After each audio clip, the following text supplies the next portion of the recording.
Assalamualaikum warahmatullahi wabarakatuh. Perkenalkan, nama saya Zahrona Mora Piliang dari kelas 11 US.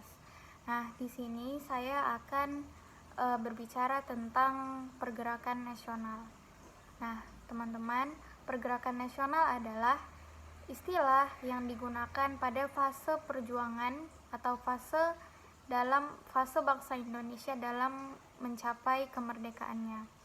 Teman-teman, pergerakan nasional ini dimulai pada tahun 1908 sampai 1945. Nah, sebelum tahun tersebut, fase pergerakan ini bersifat kedaerahan, teman-teman. Yang mana sebelumnya kita sulit untuk mengalahkan para penjajah yang datang ke Indonesia. Karena pergerakan atau perlawanannya itu masih bersifat nasional. Nah, teman-teman, yang kedua yaitu ciri perlawanan pada abad ke-20. Nah, teman-teman, ciri perlawanan pada abad ke-20 itu ditandai dengan perlawanan yang dipimpin oleh golongan terpelajar. Maksudnya adalah perlawanannya tersebut tidak dipimpin lagi oleh tokoh bangsawan ataupun alim ulama, tokoh ulama. Contoh perjuangannya yaitu pada Perang Padri yang dipimpin oleh Tuanku Imam Bonjol. Tuanku Imam Bonjol sendiri adalah tokoh ulama. Sedangkan pada abad ke-20 yang ditandai pada tahun 1908 sampai 1945, perjuangan tersebut tidak lagi dipimpin oleh tokoh ulama atau tokoh bangsawan. Nah, yang kedua yaitu perlawanan yang bersifat nasional ataupun kedaerahan dan bukan kedaerahan. Nah, mungkin sudah cukup jelas saya jelaskan pada awal tadi. Nah, yang ketiga yaitu dilakukan melalui organisasi dan diplomasi atau ditandai dengan tidak terlalu menyerang fisik. Nah, yang keempat yaitu tidak bergantung pada seorang pemimpin, dan yang kelima yaitu sebagai bentuk perjuangan dengan tujuan yang jelas.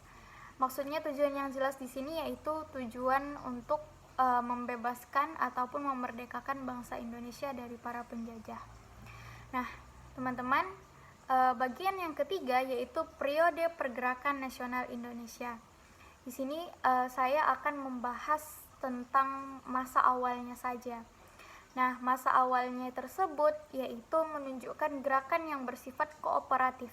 Kooperatif di sini maksudnya yaitu bekerja sama dengan para penjajah, tetapi tujuannya yaitu memerdekakan bangsa Indonesia. Dan yaitu moderat atau menggunakan organisasi modern. Nah, di sini ada beberapa organisasi yang dibentuk oleh para pahlawan kita. Yang pertama yaitu organisasi Budi Utomo. Budi Utomo sendiri berdiri pada tanggal 20 Mei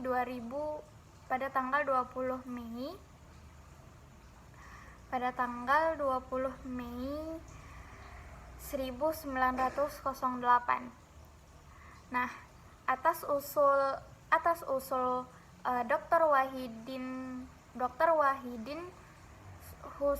Dr. Wahidin Sudirohusodo. Nah, beliau tersebut lulusan Stovia. Stovia ini adalah sekolah kedokteran yang didirikan oleh bangsa Belanda untuk Indonesia. Nah, yang kedua, organisasi Budi Utomo ini tidak bersifat politis dan keanggotaannya yang terbatas. Terbatas di sini hanya untuk masyarakat Jawa dan Madura. Nah, teman-teman, yang ketiga yaitu mundurnya organisasi Budi Utomo. Mundurnya organisasi Budi Utomo ini disebabkan karena yang pertama yaitu keanggotaannya yang terbatas ataupun sedikit. Kita ketahui bersama bahwa organisasi Budi Utomo ini mayoritasnya adalah golongan Jawa Priai. Jawa Priai di sini yaitu maksudnya adalah golongan di atas dari rakyat biasa. Maka golongan-golongan rakyat biasa tersebut enggan untuk masuk organisasi ini, dan organisasi ini pun hanya sebatas saja untuk menerima anggotanya. Nah, yang kedua yaitu munculnya organisasi baru, yaitu organisasi Serikat Dagang Islam ataupun Serikat Islam. Nah, teman-teman, setelah Budi Utomo ini lengser ataupun mundur, maka muncullah organisasi baru, yaitu organisasi Serikat Islam. Organisasi Serikat Islam ini nama awalnya adalah Serikat Dagang Islam yang didirikan oleh Kiai Haji Samanhudi pada tahun 1911. Nah, teman-teman, tujuannya adalah untuk memperkuat kemampuan pedagang Islam untuk bersaing dengan pedagang-pedagang yang lainnya. Nah, yang ketiga ada organisasi Muhammadiyah. Organisasi Muhammadiyah ini didirikan di Yogyakarta pada tanggal 18 November 1912 oleh Kiai Haji Ahmad Dahlan. Nah, teman-teman, tujuannya yaitu memajukan dan mengembangkan pengajaran dan pendidikan agama Islam di Indonesia. Organisasi ini bersifat non-politis dan kooperatif, tetapi organisasi ini mendukung ataupun mendorong kemajuan dalam pendidikan dan keagamaan di bangsa Indonesia, dalam bangsa Indonesia. Mungkin sekian yang dapat saya sampaikan. Saya mohon maaf apabila ada perkataan ataupun penjelasan saya yang salah ataupun kurang paham.